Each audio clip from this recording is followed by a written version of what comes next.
আমি যার জন্য বাসা থেকে পালিয়ে চলে আসছি এখন এসে দেখি তার ফোনই বন্ধ। সে তো আমার শহরে আসতে বলে ধোকা দিল। এখন আমি কি যে করব আমি নিজেই কিছু বুঝতে পারছি না। আরে আপা, আপনি এ কি করেছেন? আপনি তো অনেক বড় ভুল কাজ করে ফেলেছেন।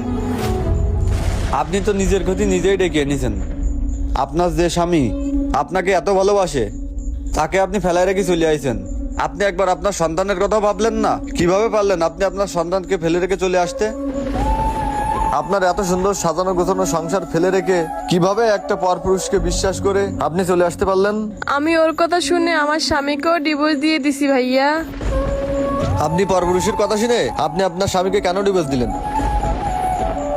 আপনি তো পরের কথা শুনে নিজের পায়ে নিজেই কুড়ুল মারলেন।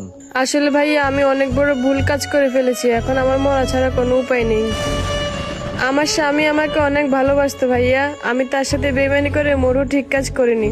আমার স্বামীর সাথে এভাবে বেইমানি করে আমার চলে আসা মোটেও উচিত হয়নি। আজকে আপনি আপনার স্বামীর সাথে বেইমানি করেছেন, আর এই শহরে এসে আপনি কিন্তু বেইমানির ফাঁদে পড়েছেন।